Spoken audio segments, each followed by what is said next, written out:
Hello guys, welcome again in the mom classes. दोस्तों आज का वीडियो रहेगा काफ़ी इंपॉर्टेंट। आज जानेंगे दोस्तों कक्षा 12 की जो इतिहास पुस्तक है उससे लिया गया है कि भारत का जो वैभवपूर्ण अतीत है उसके बारे में अध्ययन करेंगे। वीडियो काफ़ी इंपॉर्टेंट हो सकता है आने वाले एग्जाम में। इसी प्रकार बात करें दोस्तों, अतीत क्या है जिसे हम इतिहास कहते हैं उसके बारे में अध्ययन करें दोस्तों। तो वस्तुतः इतिहास के अंतर्गत मानव का संपूर्ण अतीत छिपा होता है। अतीत समाहित रहता है, चाहे वह किसी भी क्षेत्र से संबंधित क्यों ना हो, उसे अतीत कहा जाता है। अपितु अतीत को हम इतिहास से जोड़ते हैं, इतिहास को ही अतीत कहा जाता है। इसी क्षेत्र में देखें तो जो बीत चुका वही इतिहास कहलाता है। बीता हुआ कल ही इतिहास होता है। और उन इतिहास की बात करें तो उसमें जो महत्वपूर्ण बातें होती है वो इतिहास के अंतर्गत दर्ज की जाती है। सबसे पहले बात करें उसमें दे रखा है सिंधु सरस्वती घाटी सभ्यता।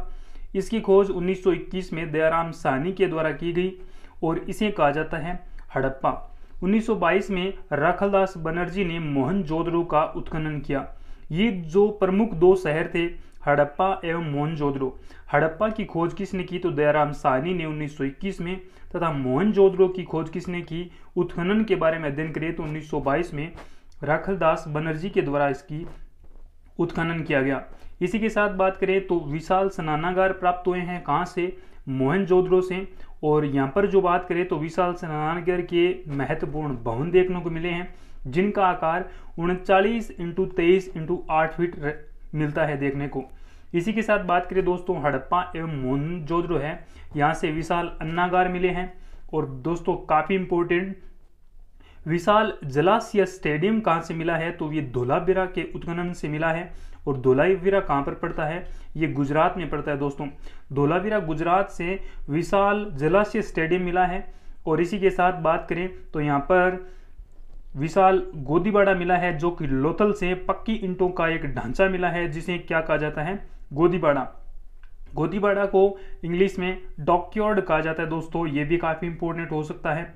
इसी के साथ एंड में हम टॉप 30 क्वेश्चनों के बारे में अध्ययन करेंगे। कला, लिपि एवं विज्ञान की बात करें तो सिंधु सभ्यता में से पत्थर की मूर्तियां मिली हैं, कांस्य की मूर्तियां आदि के अवशेष मिले हैं और यहाँ पर अनेक मुहरें मिली हैं। लिपि व भाव चित्रात्मक लिपि कहलाई है। निवासी गुणा योग से परिचित थे। यहाँ के बर्तन कुम्हार के चाक पर बनाए जाते थे। तो काफ़ी इंपॉर्टेंट दोस्तों यहाँ पर हो सकता है कि कांस्य की मूर्ति कहाँ से मिली है, सिंधु सरस्वती सभ्यता से मिली है। और इसी के साथ यहाँ पर मोहरें मिली है। चित्रात्मक लिपि है यहाँ की, भाव चित्रात्मक लिपि। और कृषि के बारे में बात करें तो यहाँ के निवासी गेहूं, जौ, दाल, मटर, कपास आदि का उत्पादन करते थे। नेक्स्ट बात करें तो सामाजिक जीवन की क्या विशेषताएं थी। समाज में शासक वर्ग, महत्वपूर्ण कर्मचारी वर्ग थे, सामान्य वर्ग थे एवं श्रमिक वर्ग और कृषक वर्ग थे। तो मूलतः पूछा जाए दोस्तों कि सिंधु सभ्यता के जो लोग थे उनमें कितने वर्गों में बांटा गया था तो 4 वर्गों में बांटा गया था, कर्मचारी वर्ग, सामान्य वर्ग, श्रमिक वर्ग और कृषक वर्ग। समाज में नारी का महत्वपूर्ण स्थान था। स्त्री व पुरुष दोनों ही आभूषण प्रेमी थे। दोस्तों उत्खनन से प्राप्त हुआ है कि यहाँ के जो स्त्री एवं पुरुष थे ये दोनों आभूषण पहनते थे। तो आगे नेक्स्ट बात करें राजनीतिक जीवन की। हड़प्पा, मोहनजोदड़ो, कालीबंगा, लोथल साम्राज्य के प्रमुख 4 केंद्र थे। इंपॉर्टेंट हो सकता है दोस्तों कि प्रमुख 4 केंद्र कौन कौन से थे। हड़प्पा, मोहनजोदड़ो, कालीबंगा, लोथल, ये 4 मुख्य ये केंद्र माने जाते हैं। इसी के साथ बात करें तो कुशल राज सत्ता नियंत्रण के प्रमाण मिले हैं। व्यवस्थित नगर पालिका प्रशासन की भी संकेत यहाँ पर देखने को मिले हैं। नेक्स्ट बात करें आज के क्वेश्चनों की तो सबसे पहला क्वेश्चन रखा गया दोस्तों, कक्षा 12 की पुस्तक भारत का वैभवपूर्ण अतीत के अंदर दिखाया गया है दोस्तों। पहला क्वेश्चन, किस वेद में पृथ्वी को माता के रूप में स्वीकार किया गया है। हम जानते हैं दोस्तों वेदों की संख्या 4 है। सबसे प्राचीन वेद कौन सा है तो वो ऋग्वेद है। यहाँ पर बात करें दोस्तों तो पृथ्वी को भारत माता के रूप में स्वीकार किस वेद में किया गया है, काफी इंपॉर्टेंट है। तो वो किया गया दोस्तों अथर्ववेद में, यानी ऑप्शन नंबर फर्स्ट यहाँ पर करेक्ट रहेगा। नेक्स्ट बात करते हैं, मिडास ऑफ गोल्ड पुस्तक के लेखक कौन थे। मिडास ऑफ गोल्ड के लेखक कौन थे तो मैक्स मुलर, डी कोसाम्बी, अल मसूदी या अल ब्रूनी। तो यहाँ पर दोस्तों ये भी काफी इंपॉर्टेंट हो सकता है। मिडास ऑफ गोल्ड जो पुस्तक है इसकी रचयिता यहाँ पर देखें दोस्तों तो वो अल मसूदी होंगे, ऑप्शन नंबर 3 करेक्ट रहेगा। नेक्स्ट बात करें विक्रम संवत की शुरुआत कब हुई। दोस्तों हम पढ़ते हैं ईस्वी सन और इसी के साथ बात करें विक्रम संवत की, तो इनके बीच का अंतराल जो है वो 78 ईसा पूर्व, 57 ईसा पूर्व, 78 ईस्वी या फिर 130 ईस्वी। यहाँ पर दोस्तों राइट आंसर की बात करें तो 57 ईसा पूर्व, यानी जो ईसा मसीह की मृत्यु के बाद जो कैलेंडर जो हम पढ़ते हैं जिसे हम ईस्वी कहते हैं या फिर सन जो पढ़ रहे हैं हम 2021 वर्तमान चल रहा है, ये सन और ईस्वी एक ही है दोस्तों। यहाँ पर बात करें विक्रम संवत की, तो ये विक्रम संवत जो है ये 57 ईसा पूर्व स्टार्ट हुआ था, जो कि हम ईस्वी सन के बारे में अध्ययन करते हैं। नेक्स्ट बात करें अगले क्वेश्चन के बारे में, हमारे इतिहास के अंदर विधान के बारे में अध्ययन किया गया दोस्तों। निम्नलिखित में से कौन सा विधान नहीं है। सेम टू सेम क्वेश्चन आपको मिल सकता है आने वाले एग्जाम में। तो शिक्षा, व्याकरण, ज्योतिष, सूत्र। तो मुख्यतः विधान की बात करें तो यहाँ पर कौन सा विधान में सम्मिलित नहीं है, तो सूत्र जो है ये विधान में सम्मिलित नहीं है। अगला क्वेश्चन रहेगा, ये भी काफी इंपॉर्टेंट। प्राचीन भारत में नोखा शास्त्र के ग्रंथ युक्ति कल्पतरु के लेखक का नाम था। युक्ति कल्पतरु किसके द्वारा लिखी गई? राजा भोज के द्वारा, गौतमी पुत्र सातकर्णी के द्वारा, भास्कराचार्य के द्वारा या फिर बाण भट्ट के द्वारा। यहाँ पर दोस्तों राइट आंसर की बात करें, युक्ति कल्पतरु के जो रचयिता है ये राजा भोज को माना जाता है। नेक्स्ट बात करते हैं अगले क्वेश्चन पर। ऋग्वैदिक आर्यों का भौगोलिक क्षेत्र था। ऋग्वैदिक जो आर्य थे, आर्यों का आगमन हम देखते हैं भारत के अंदर, तो इनका भौगोलिक क्षेत्र कौन सा था? ईरान, अफगानिस्तान, दोआब प्रदेश या फिर सिंधु प्रदेश। यहाँ पर दोस्तों बात करें तो आर्यों का जो भौगोलिक क्षेत्र है ये सप्त सिंधु कहलाता है। काफी इंपॉर्टेंट ये भी रहेगा। नेक्स्ट बात करें, सिंधु सरस्वती सभ्यता में विशाल स्टेडियम के अवशेष कहाँ से प्राप्त हुए हैं? तो हमने पीछे भी देखा है कि विशाल स्टेडियम के जो अवशेष है ये धोलावीरा से प्राप्त हुए हैं। और धोलावीरा कहाँ पर पड़ता है दोस्तों? ये पड़ता है गुजरात के अंदर। नेक्स्ट बात करें अगला क्वेश्चन, महाजनपद काल में जिस स्थान पर सभा की बैठक होती थी उस स्थान को क्या कहते थे? सभा की जो बैठक होती थी उस स्थान को क्या कहा जाता था? समिति, सभा, आसन प्रज्ञान या फिर संस्थागार। राइट आंसर की बात करें तो महाजनपद काल में सभा की जो बैठक होती थी उसे संस्थागार कहा जाता था। यह भी काफी इंपॉर्टेंट। वैदिक साहित्य को ठीक तरह से समझने के लिए किसकी रचना की गई?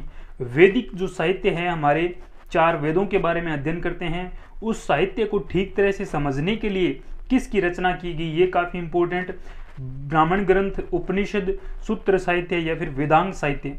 तो राइट आंसर की बात करें तो वैदिक साहित्य को ठीक तरह से समझने के लिए वेदांग साहित्य की स्थापना की गई। इसी के साथ नेक्स्ट बात करें, बौद्ध साहित्य में सबसे प्राचीन ग्रंथ है। जो बौद्ध ग्रंथ हमें देखने को मिलते हैं उनमें सबसे प्राचीन ग्रंथ कौन सा है? दीपवंश, महावंश, त्रिपिटक या फिर मिलिंदीपनव। यहाँ पर राइट आंसर की बात करें तो महावंश जो है ये बौद्ध साहित्य में सबसे प्राचीन ग्रंथ माना जाता है दोस्तों। आगम किस साहित्य से संबंधित है? आगम जो रचना है ये किस साहित्य से संबंधित है?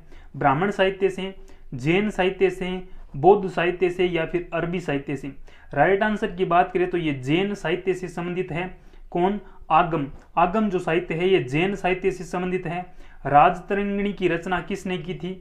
चाणक्य ने तो अर्थशास्त्र लिखा था। बाण भट्ट, हर्षवर्धन या फिर कल्हण। यहाँ पर राइट आंसर की बात करें तो कल्हण की जो रचना है राजतरंगिणी, इसके रचयिता कल्हण माने जाते हैं। नेक्स्ट अगले क्वेश्चन पर बात करें, प्राचीन तमिल साहित्य क्या कहलाता है? तमिल साहित्य को क्या कहा जाता है? द्रविड़, चोल, पल्लव या फिर संगम साहित्य। यहाँ पर दोस्तों राइट आंसर की बात करें तो इसे कहा जाता है संगम साहित्य। काफी इंपॉर्टेंट, संगम साहित्य से कहा जाता है। राजतरंगिणी की रचना देख ली हमने। इसी के साथ बात करें तो चंद्रगुप्त द्वितीय के समय कौन सा चीनी यात्री भारत आया था? चंद्रगुप्त द्वितीय के समय पूछा जाए दोस्तों, मेगस्थनीस, इति सिंह, फाहियान या फिर स्ट्रेबो। इसी के साथ इस क्वेश्चन का राइट आंसर होगा चंद्रगुप्त मौर्य के समय फाहियान जो है ये भारत पर यात्रा करता है, भारत की यात्रा करता है। अंगकोरवाट के स्मारक स्थित है। अंगकोरवाट के जो स्मारक है काफी प्राचीन है, प्राचीनतम माने जा सकते हैं। तो ये कहां पर है? ब्रह्मा में, कंबोडिया में, चंपा में या फिर शाम में। तो इस क्वेश्चन की राइट आंसर की बात करें तो ये कंबोडिया में स्थित है। कौन? अंगकोरवाट के स्मारक। नेक्स्ट बात करें तो मध्य प्रदेश का भीमबेटका क्षेत्र प्रसिद्ध है मूर्ति कला के लिए, स्थापत्य कला के लिए, संगीत कला के लिए, शैल चित्रों के लिए।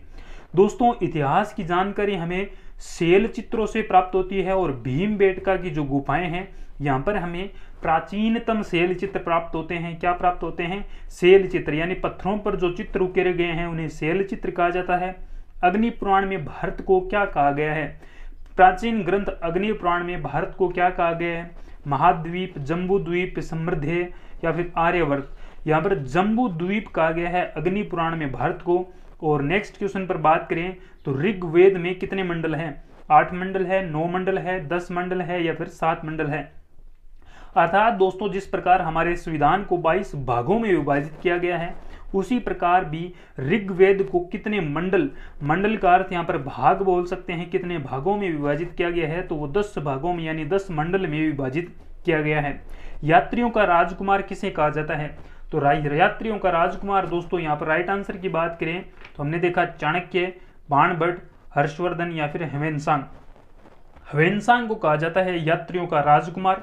नेक्स्ट बात करते हैं अगले क्वेश्चन पर। हर्षचरित के रचयिता कौन है? हर्षचरित जो है इसके रचयिता चाणक्य, बाणभट्ट, हर्षवर्धन, ह्वेनसांग। यहाँ पर राइट आंसर की बात करें तो बाणभट्ट को माना जाता है हर्षचरित के रचयिता। पंचतंत्र की रचना किसने की थी? चाणक्य ने, बाणभट्ट ने, हर्षवर्धन ने, विष्णु शर्मा ने।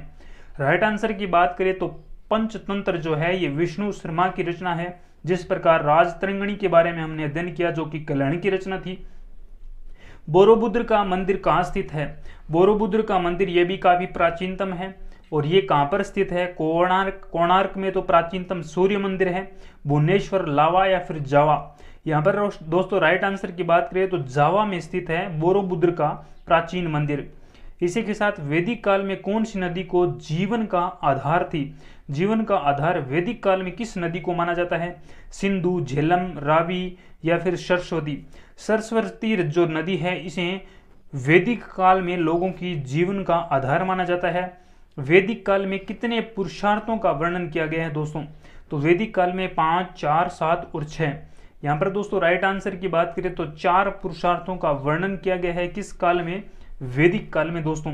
नेक्स्ट बात करें, अगला क्वेश्चन है कि दिल्ली में लौह स्तंभ कहाँ पर स्थित है? चांदनी चौक, इंडिया गेट, महरौली या फिर लाल किला। लौह स्तंभ की बात करें तो वो महरौली में स्थित है। काफी इंपॉर्टेंट, कई बार एग्जाम में ये क्वेश्चन पूछा गया है। इसी के साथ एंड में ये सभी क्वेश्चनों के आंसर दिए गए हैं। जिस प्रकार हमने 4 पुरुषार्थ जो है उनके बारे में अध्ययन किया। धर्म, अर्थ, काम, मोक्ष को 4 पुरुषार्थ बताया गया दोस्तों। वीडियो कैसा लगा कमेंट बॉक्स में जरूर लिखें। और वीडियो की पीडीएफ प्राप्त करने के लिए लिंक दे रखा है वीडियो के डिस्क्रिप्शन बॉक्स में हमारे टेलीग्राम चैनल का, वहीं से आप हमें ज्वाइन कर सकते हैं। Thank you, have a nice day, take care.